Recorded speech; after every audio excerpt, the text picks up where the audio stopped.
Sarah Martinez had been working as a registered nurse for only 8 months when the worst storm of the decade hit the small mountain town of Cedar Ridge, Colorado. At 24 years old, she was still finding her footing in the demanding world of emergency medicine, often second-guessing herself and relying heavily on her more experienced colleagues at Cedar Ridge General Hospital. The October storm arrived without warning, transforming the peaceful mountain community into a dangerous maze of fallen trees, power lines, and flooding roads. Sarah had volunteered to work the overnight shift, knowing that emergencies would likely spike during severe weather. What she didn't expect was that this decision would put her directly in the path of a life-or-death situation that would test every skill she had learned in nursing school. As rain pounded against the hospital windows with increasing intensity, Sarah made her rounds through the emergency department. The storm had already brought in 3 patients, an elderly man with chest pains, a woman who had slipped on her wet front steps, and a child with a severe asthma attack triggered by the sudden barometric pressure changes. The department was busy but manageable, and Sarah felt confident handling the routine procedures under the supervision of Dr. Patricia Williams, the attending physician. Around 2 in the morning, the power flickered several times before the emergency generators kicked in. The backup lighting cast an eerie glow throughout the hospital corridors, and Sarah could hear the wind howling outside like a living thing. She was checking on the asthma patient when her phone buzzed with a text from her roommate, Lisa, who worked as a dispatcher for the county emergency services. Multiple accidents on Highway 9. Roads washing out. Be careful getting home, the message read. Sarah replied quickly, assuring Lisa she would be staying at the hospital until morning. As she tucked her phone back into her scrubs pocket, she had no idea that in less than an hour, she would be driving through those very same dangerous conditions, racing against time to save a stranger's life. The call came at 2:47 a.m. Sarah was restocking supplies in the trauma bay when Dr. Williams approached her with a grave expression. "Sarah, I need you to come with me. We've got a situation." In the break room, Sheriff Tom Bradley was waiting, his rain-soaked uniform dripping onto the linoleum floor. His face was etched with worry and exhaustion. "We've got a problem," he began without preamble. "There's been an accident on the old logging road about 15 miles north of here. A military vehicle went off the road during the storm. We've got one survivor, but he's in bad shape." Dr. Williams leaned forward in her chair. "Why can't the ambulance get through?" Sheriff Bradley shook his head grimly. "The main road is completely washed out. A massive oak tree fell across it about an hour ago, and there's no way to move it until the storm passes, and we can get heavy equipment out there. The helicopter can't fly in this weather either. The victim is trapped, and according to the witness who called it in, he's bleeding heavily and losing consciousness." Sarah felt her stomach tighten. What kind of witness? A trucker who was trying to find an alternate route.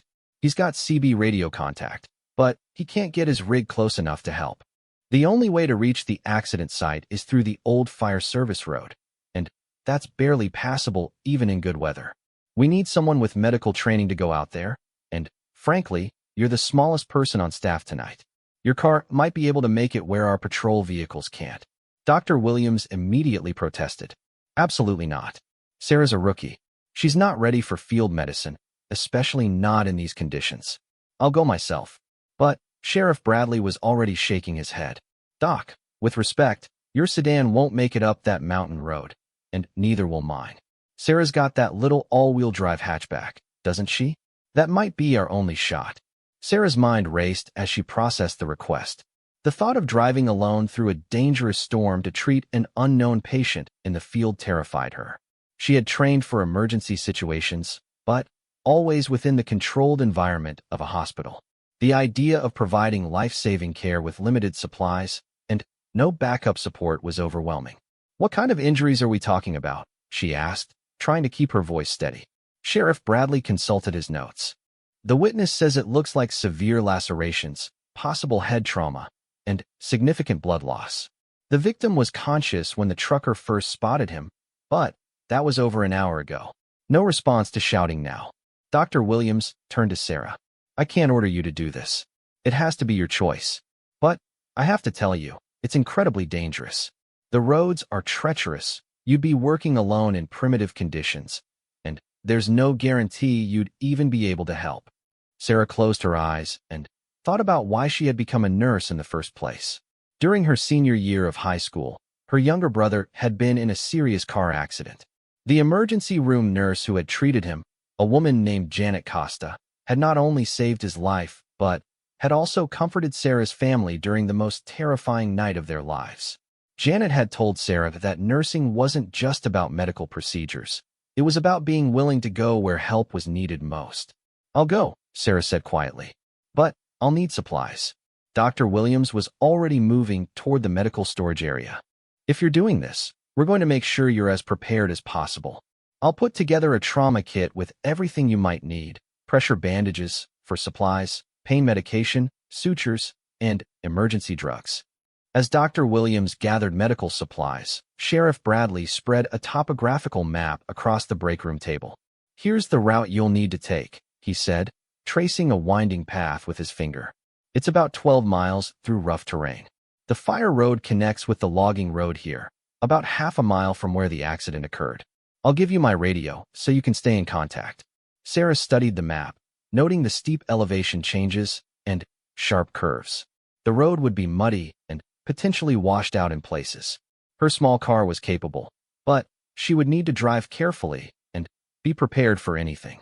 "There's something else you should know," Sheriff Bradley added. "The victim is military. Special Forces, according to his identification. Green Beret. Name Staff Sergeant Michael Rodriguez.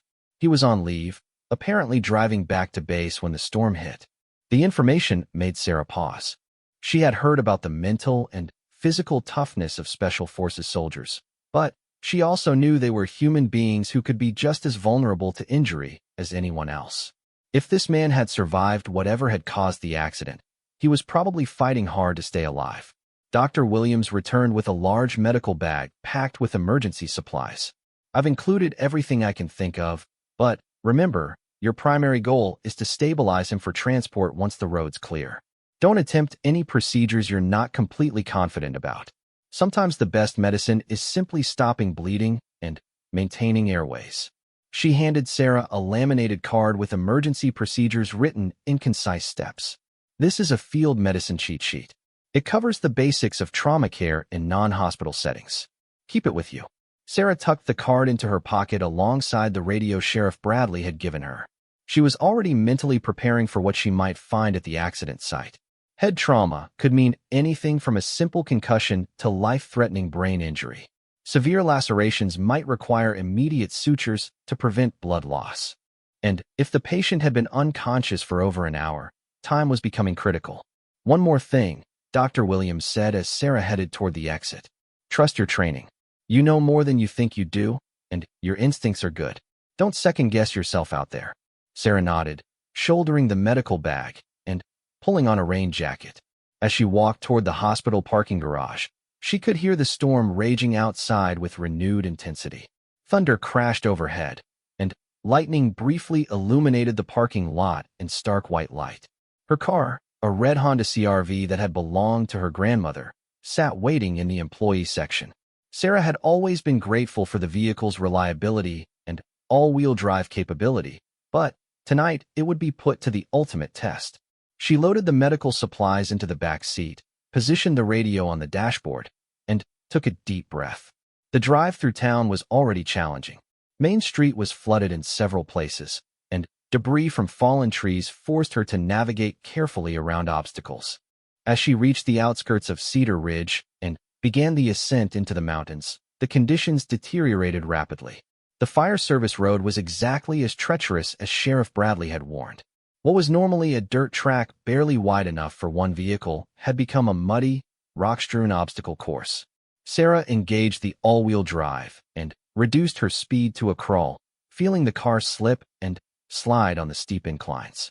Several times, she had to stop completely as small landslides blocked her path, forcing her to carefully maneuver around fallen rocks and uprooted saplings. 20 minutes into the drive, the radio crackled to life. "Sarah, this is Sheriff Bradley. How's your progress?" She picked up the handset, keeping one hand firmly on the steering wheel. "Slow but steady. I'm about halfway there.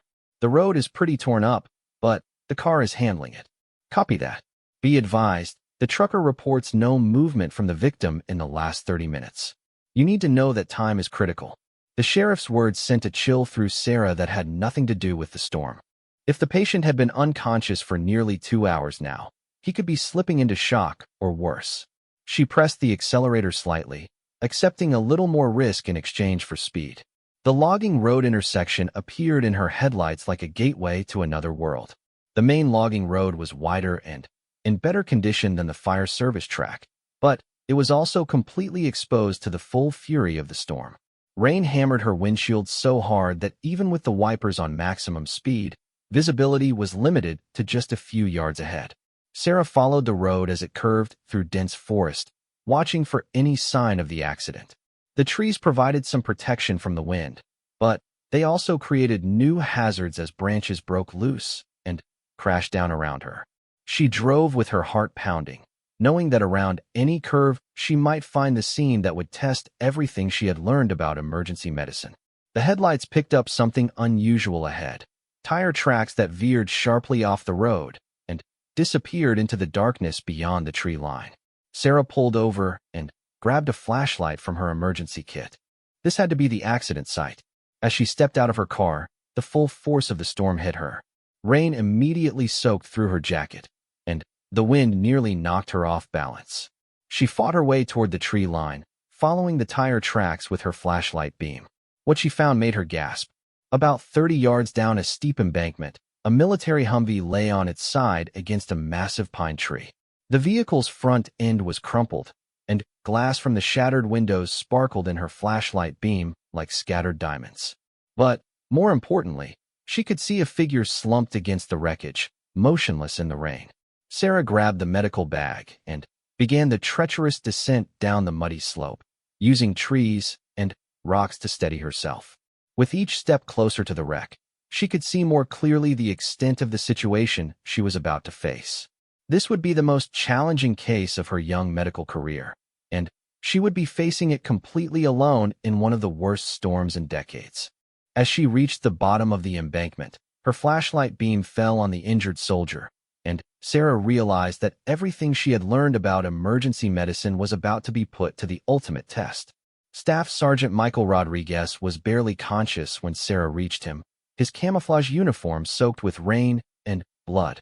Even in the dim flashlight beam, she could see that he was in critical condition. A deep gash across his forehead was bleeding steadily, and his left arm was bent at an unnatural angle, clearly broken. More concerning was the pale color of his skin and the shallow, rapid breathing that indicated he was going into shock. Sarah knelt beside him in the mud, her medical training taking over despite the chaos of the storm raging around them. She checked his pulse first, finding it weak but present. His eyes fluttered open when she spoke to him, which was encouraging, but his responses were confused and slow. "Hey there, soldier," she said, keeping her voice calm and reassuring despite her own racing heart. "I'm Sarah, I'm a nurse. You've been in an accident, but you're going to be okay. Can you tell me your name?" "Rodriguez," he mumbled, his words slurred. "Mike Rodriguez. Where what happened? You went off the road in the storm. Do you remember anything about the accident?" Sarah was already opening her medical bag, pulling out supplies by feel as much as sight.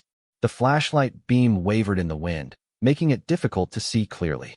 Michael tried to move and immediately winced in pain.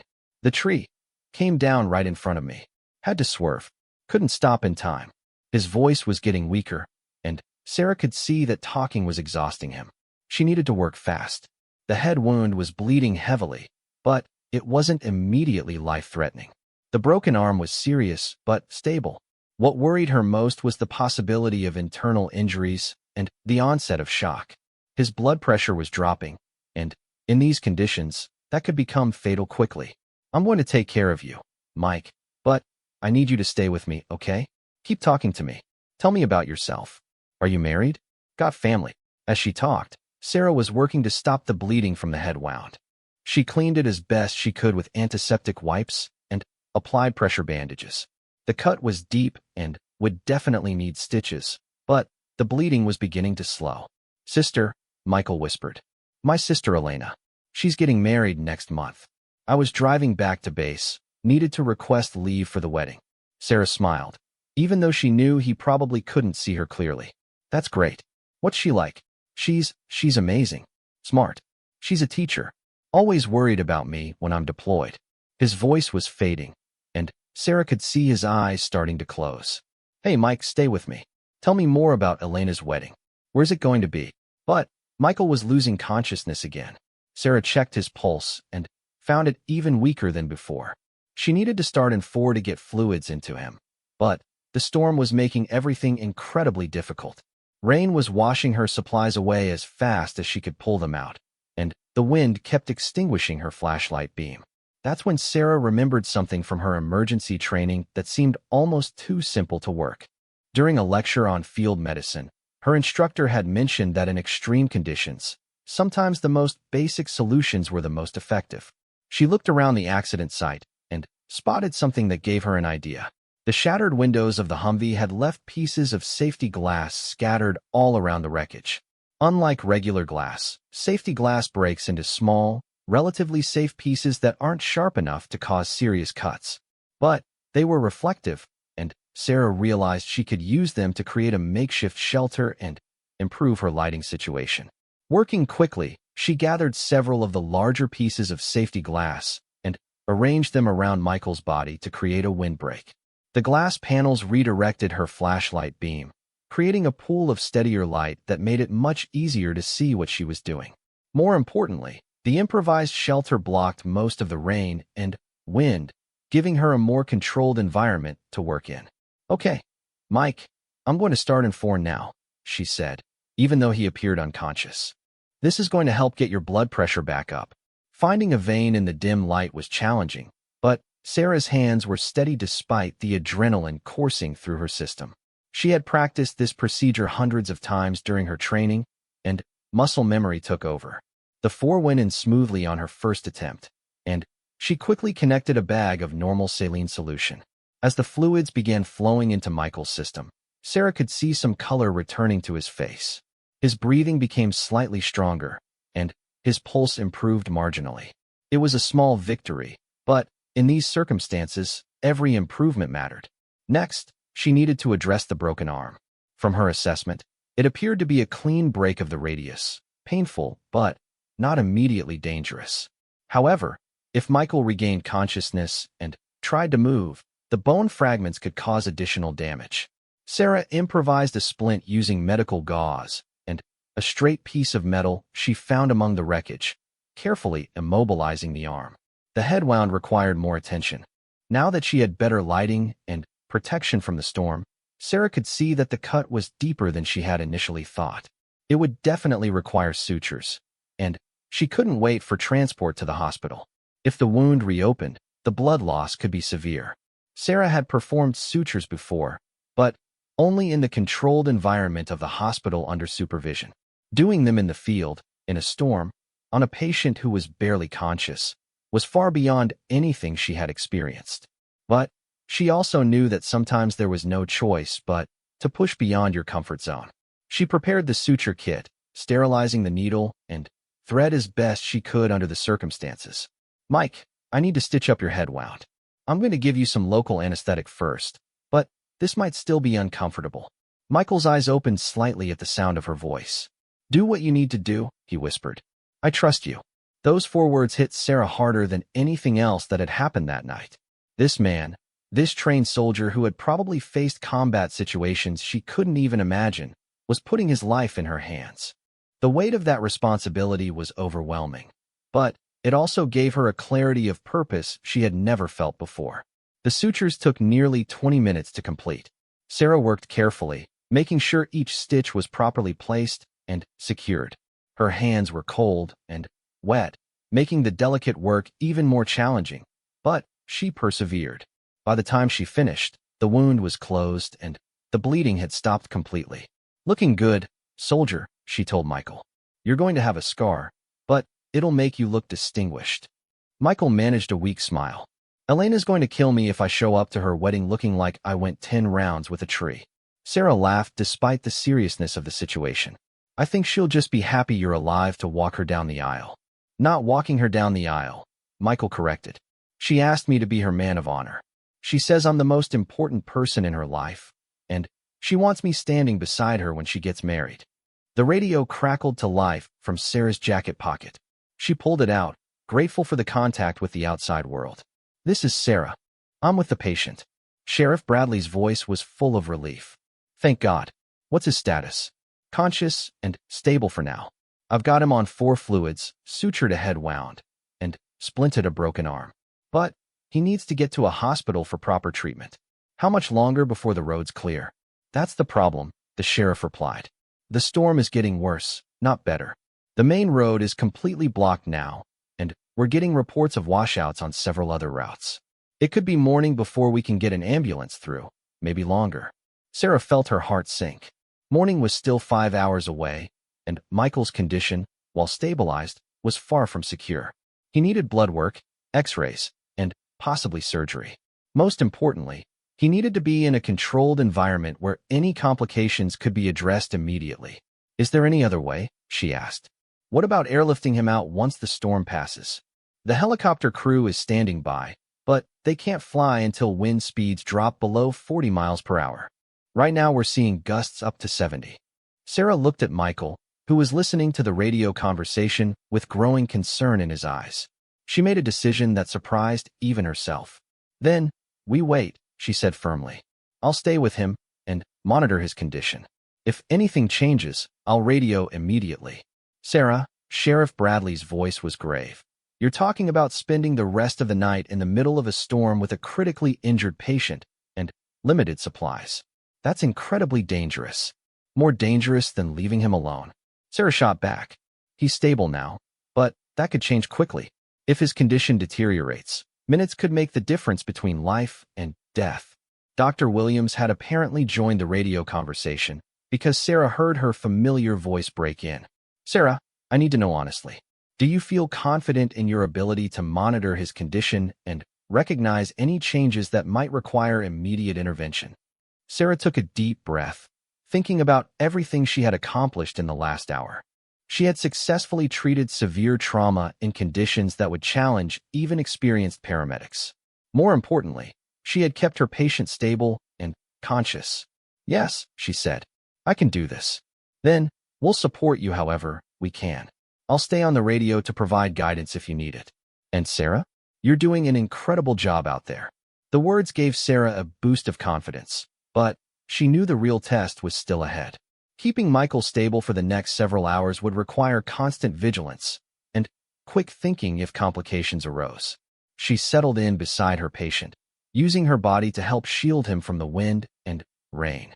The makeshift shelter created by the glass panels was holding up well, providing them with a relatively dry space to wait out the storm. "So," she said to Michael, "tell me more about this wedding. What's the plan for the ceremony?" As the storm raged around them, Sarah kept her patient talking, monitoring his vital signs and adjusting his treatment as needed. She had no way of knowing that the most challenging part of the night was still ahead of her, or that her improvised glass shelter would soon prove to be far more than just a windbreak. It would become the key to saving Michael's life in a way she never could have anticipated. 3 hours into their vigil, just as Sarah was beginning to feel cautiously optimistic about Michael's condition, everything changed. She had been monitoring his vital signs regularly, and they had remained stable. His pulse was stronger, his breathing had improved, and he was staying conscious for longer periods.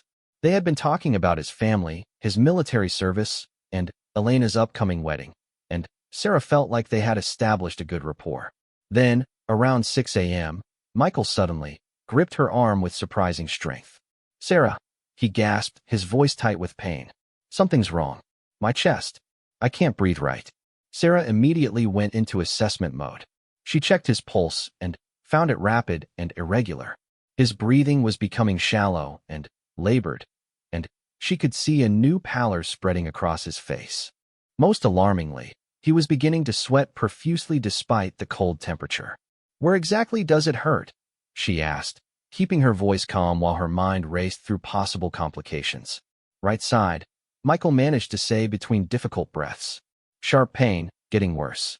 Feels like something's stabbing me every time I try to take a deep breath." Sarah's heart sank as she recognized the symptoms. Michael was likely developing a pneumothorax, a collapsed lung that could be caused by broken ribs puncturing the lung tissue. It was a serious complication that required immediate treatment, and, in a hospital setting, it would require specialized equipment that she didn't have. She radioed immediately. "Dr. Williams, I need you. Michael is showing signs of a possible pneumothorax. Rapid pulse, difficulty breathing, sharp pain on the right side that worsens with inspiration." Dr. Williams' voice came back quickly, and Sarah could hear the concern. "What's his oxygen saturation if you can measure it?" Sarah checked the pulse oximeter she had brought in the medical kit. 87% and dropping. "That's not good. Sarah, listen carefully. In a hospital, we would do a chest x-ray to confirm and then possibly insert a chest tube. But in the field, you're going to have to make some difficult decisions." "What are my options?" Sarah asked, watching Michael struggle for each breath. "If it's a tension pneumothorax, which it sounds like it might be, you may need to perform a needle decompression. It's a procedure where you insert a large needle into the chest to relieve pressure on the lung. But, Sarah, I have to tell you, it's risky. If you're wrong about the diagnosis, or if you miss the insertion point, you could cause more harm." Sarah felt the weight of the decision bearing down on her. She was a rookie nurse who had never performed such a procedure, and she was being asked to make a life-or-death choice about an invasive treatment in the worst possible conditions. Michael's condition was deteriorating rapidly. His oxygen saturation had dropped to 84%, and he was beginning to show signs of severe distress. His lips were taking on a bluish tinge, and his breathing was becoming more labored with each passing minute. "Sarah," he whispered, his voice barely audible. "Whatever you need to do, do it. I trust you completely." Those words gave Sarah the clarity she needed. She thought about her training, about everything she had learned about emergency medicine, and about the oath she had taken to do no harm while providing the best care possible. Sometimes, the greatest harm came from doing nothing. "Dr. Williams, walk me through the procedure. Are you sure about this? Once you start, there's no going back." "I'm sure," Sarah said, her voice steadier than she felt. "Tell me what I need to do." Dr. Williams' instructions were clear and precise. Sarah would need to locate the second intercostal space at the midclavicular line on the affected side. She would then insert a large-gauge needle to relieve the pressure. The procedure was normally done with specialized equipment, but she would have to improvise with what she had in her emergency kit. Sarah prepared her supplies, sterilizing everything as thoroughly as possible. She explained to Michael what she was about to do, making sure he understood both the necessity and the risks involved. "I'm not going to lie to you," she told him. "This is going to hurt, and it's a serious procedure. But your lung is collapsed, and if I don't do something, you're not going to make it." Michael nodded weakly. "Do it." The first challenge was lighting. Sarah needed clear visibility to find the correct anatomical landmarks, but her flashlight was beginning to dim, and the storm was still raging around them. That's when she realized her earlier improvisation with the glass panels could be put to an even more critical use. She repositioned several pieces of the safety glass to create a focused beam of light, using them like mirrors to redirect and amplify her flashlight. The technique worked better than she had hoped, creating a bright, steady pool of light exactly where she needed it. Next, Sarah located the insertion point by carefully palpating Michael's chest. She could feel his ribs and the spaces between them, and she used her anatomical knowledge to find the precise location where the needle needed to go. Her hands were shaking slightly from adrenaline, but her training had taught her to work through nervousness. "Okay, Michael, this is it. I'm going to count to 3, and then I'll insert the needle. Try to stay as still as possible. 1, 2, 3. Sarah inserted the needle with steady pressure, feeling it pass through skin, muscle, and, finally, into the pleural space. For a moment, nothing happened, and she worried that she had missed the target. Then, suddenly, there was a rush of air through the needle, and Michael's breathing immediately began to improve. "Oh God," he gasped, taking his first full breath in over an hour. "That's incredible. I can breathe again." Sarah nearly collapsed with relief. The procedure had worked exactly as it was supposed to. Michael's color began returning to normal almost immediately, and his oxygen saturation started climbing back toward acceptable levels. But the relief was short-lived. Dr. Williams' voice crackled through the radio with a new concern. Sarah, you did great. But you need to understand that a needle decompression is a temporary fix. The needle can get dislodged or blocked, and if it does, the pneumothorax will return. You need to monitor him constantly and be prepared to repeat the procedure if necessary. As if on cue, about 30 minutes later, Michael's breathing began to deteriorate again. The needle had shifted slightly, and air was once again building up in his chest cavity. Sarah had to perform the procedure a second time, and then a third time an hour after that. Each time was easier technically, but harder emotionally. Sarah was exhausted, both physically and mentally, and the stress of repeatedly performing such an invasive procedure was wearing on her. But Michael's life depended on her ability to stay focused and react quickly when his condition changed. You're amazing, Michael told her after the third needle decompression. I don't know how you're doing this. Honestly, I don't know either, Sarah admitted. I'm just taking it 1 minute at a time and hoping my training is enough. It is enough, Michael said firmly. You've saved my life 3 times tonight. That's not luck or training. That's skill and courage. The storm was finally beginning to weaken as dawn approached, but new challenges were emerging. The temperature was dropping rapidly as the rain turned to sleet, and both Sarah and Michael were beginning to show signs of hypothermia. Sarah's hands were becoming numb, making it difficult to perform the fine motor tasks required for medical procedures. She realized she needed to find a way to keep them both warm or risk losing everything she had worked for throughout the night. Using the same creative problem-solving skills that had served her so well, Sarah began gathering materials from around the crash site. The Humvee's interior had been torn apart by the accident, but there were still some usable items. She found emergency blankets, pieces of foam padding from the seats, and even some chemical heating packs that had been stored in the vehicle's emergency kit. More importantly, she discovered that the Humvee's engine was still warm, even hours after the crash. Sarah carefully moved Michael closer to the front of the vehicle, where the residual heat from the engine provided a small amount of warmth. She used the glass panels to create a more complete shelter, almost like a lean-to that trapped their body heat, while still allowing her access to treat Michael if his condition changed again. The makeshift warming strategy worked well enough to keep them both functional, but Sarah knew they were still in a race against time. Michael needed proper medical care, and she was running low on supplies. She had used most of her 4 fluids, her needle supply was nearly exhausted, and the makeshift treatments she was providing couldn't sustain him indefinitely. At 7:15 a.m., the radio crackled with the best news Sarah had heard all night. Sarah, this is Sheriff Bradley. The storm is moving out, and the helicopter crew thinks they can attempt a rescue within the next hour. How's your patient? Sarah looked at Michael, who was conscious and alert despite everything he had been through. He's stable, but he's had multiple complications.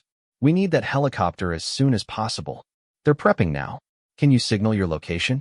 Sarah looked around the crash site and realized she had one more use for her improvised glass panels. She gathered several of the larger pieces and positioned them to catch the early morning sunlight. As the first rays of dawn broke through the clearing storm clouds, the glass created bright reflections that would be visible from the air. I can signal with reflected sunlight, she told the sheriff. Tell the helicopter to look for flashing lights from the crash site. 20 minutes later, Sarah heard the most beautiful sound in the world, the steady thrum of helicopter rotors cutting through the morning air. The rescue helicopter appeared over the tree line like a mechanical angel, and Sarah frantically positioned her glass panels to flash signals at the aircraft. The helicopter crew spotted them immediately and began the complex process of getting Michael prepared for transport. The flight medic who rappelled down to the crash site was amazed by what he found. You did all this by yourself? He asked, looking at the improvised shelter, the forced setup, and the evidence of multiple medical procedures. Ma'am, I've been doing this for 15 years, and I've never seen anything like this. This soldier owes his life to your quick thinking and medical skills. As they prepared Michael for transport, he grabbed Sarah's hand one more time. Promise me you'll come to Elena's wedding, he said. I want her to meet the nurse who saved my life with broken glass and pure courage.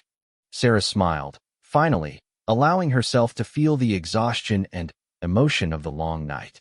I'll be there, she promised. Someone has to make sure you don't overdo it on the dance floor with that broken arm. As the helicopter lifted off, carrying Michael toward proper medical care, Sarah stood in the clearing and watched until it disappeared over the mountains. She had started the night as a rookie nurse questioning her abilities and ended it as someone who had proven that skill, determination, and creative problem-solving could overcome seemingly impossible odds. The drive back to the hospital was quiet and reflective. Sarah knew she had been forever changed by the experience, and she suspected that her approach to emergency medicine would never be quite the same. She had learned that sometimes the most important medical tools weren't found in any kit or textbook, but in the ability to think creatively and adapt to circumstances beyond your control. The weeks following the rescue passed in a blur of media attention, hospital reviews, and personal reflection for Sarah.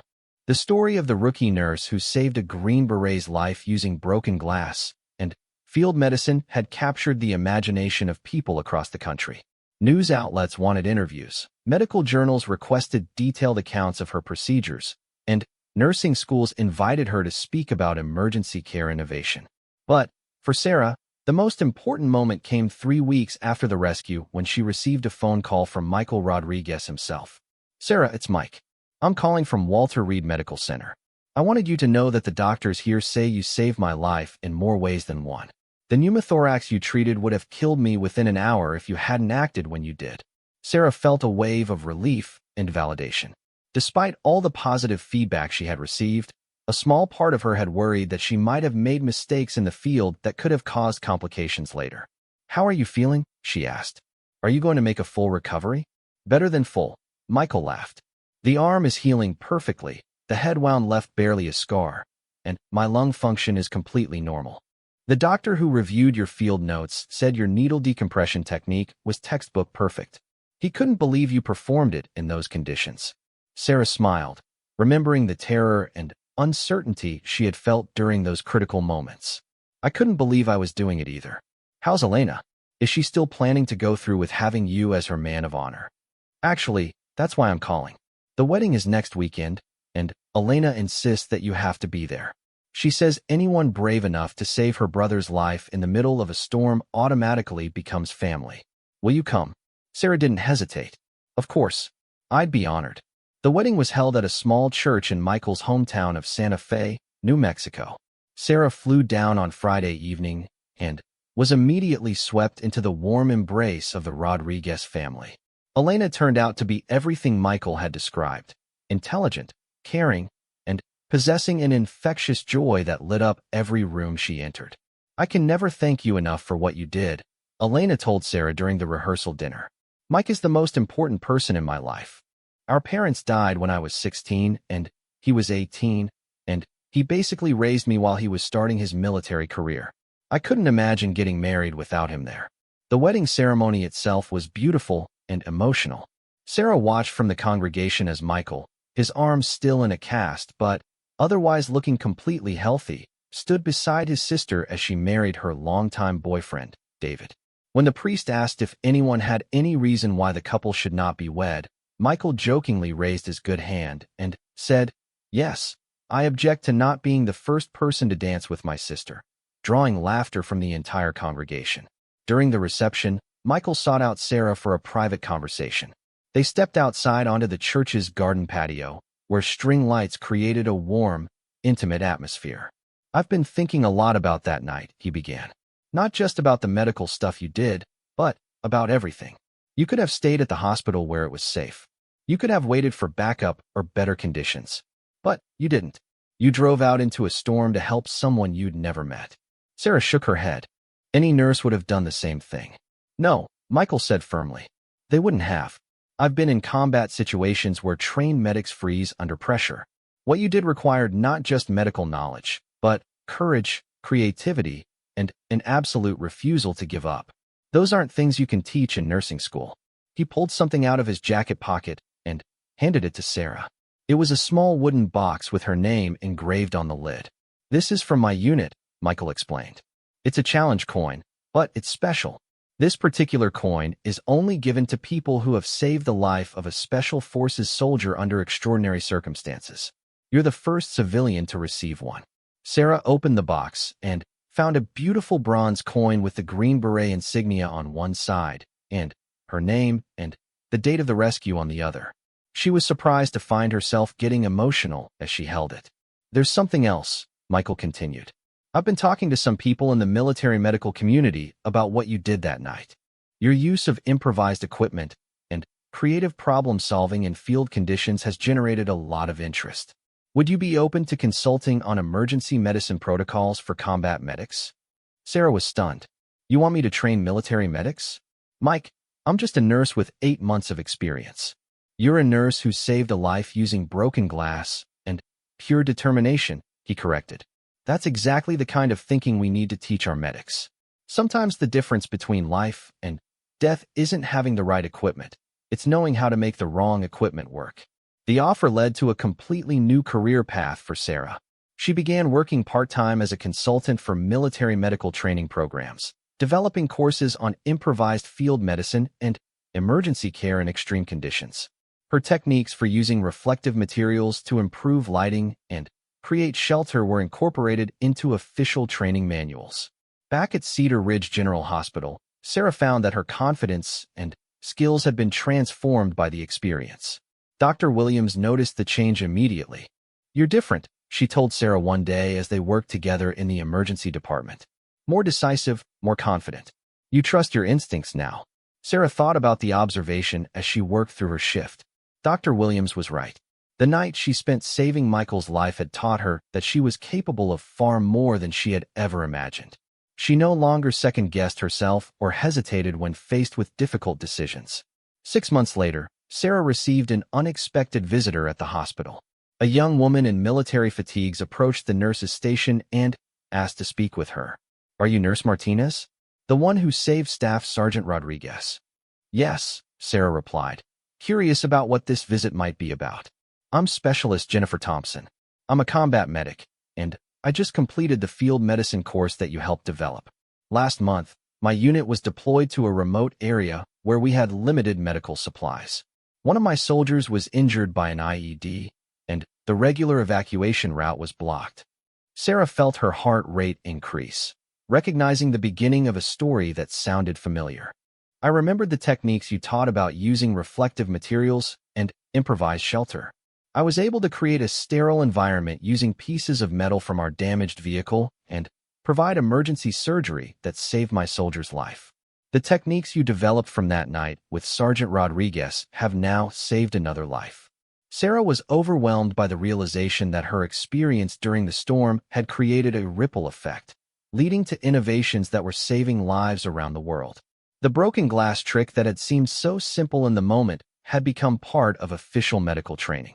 "What happened to your soldier?" Sarah asked. "Full recovery. He's back with his unit. But he wanted me to give you this." Specialist Thompson handed Sarah a letter written on military letterhead. The letter was short but powerful. "Dear Nurse Martinez, I don't know if you'll ever see this, but I wanted you to know that the medical techniques you developed saved my life in Afghanistan last month. Our medic used your reflective shelter method to perform emergency surgery after our convoy was hit. I'm writing this from a hospital in Germany, and the doctors say I'm going to make a complete recovery. Thank you for proving that sometimes the best medical equipment is a creative mind and a refusal to give up. Respectfully, Private First Class Marcus Chun." 2 years after the storm that changed her life, Sarah had become one of the most respected emergency nurses in Colorado. She had co-authored papers on field medicine, spoken at medical conferences across the country, and helped train hundreds of medics and nurses in improvised emergency care techniques. But perhaps most importantly, she had maintained her friendship with Michael Rodriguez and his family. She had become a regular at family gatherings, had served as a bridesmaid when Elena's sister-in-law got married, and had been there when Michael received his promotion to Master Sergeant. On the 2nd anniversary of the rescue, Michael called Sarah with news that brought their relationship full circle. "Sarah, I have something to tell you. I'm being transferred to Fort Carson, about 40 miles from Cedar Ridge. Elena and David are moving there too. We're all going to be neighbors." Sarah was thrilled by the news. Having Michael and Elena nearby would be like gaining the siblings she had never had. "There's something else," Michael continued. I'm going to be heading up a new program to train civilian medical personnel in military-style emergency care. We want to help prepare nurses and paramedics for disaster situations and mass casualty events. I was wondering if you'd be interested in being the lead instructor. The offer represented everything Sarah had discovered about herself during that stormy night 2 years earlier. She had learned that her greatest strength wasn't just her medical knowledge, but her ability to remain calm under pressure and find creative solutions to seemingly impossible problems. Yes, she said without hesitation. Absolutely yes. As Sarah hung up the phone, she thought about the journey that had brought her to this moment. She had started as a rookie nurse who doubted her abilities and had evolved into someone who was helping to reshape emergency medicine training across the country. The broken glass that had served as her improvised medical tool that night had become a metaphor for her entire approach to nursing.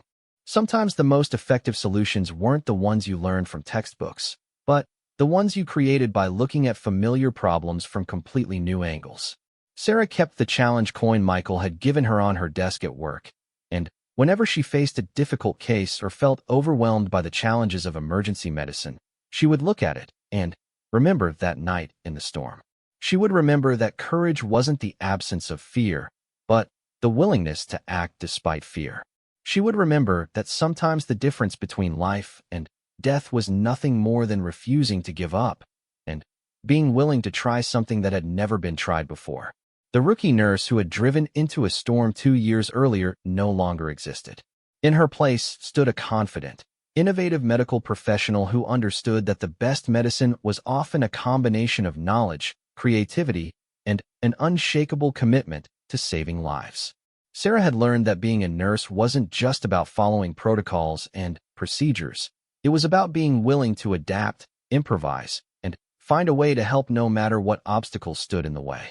And every time she heard the sound of a helicopter, she smiled and remembered the moment when all of her training, courage, and creative thinking had come together to give a brave soldier the chance to walk his sister down the aisle and continue serving his country.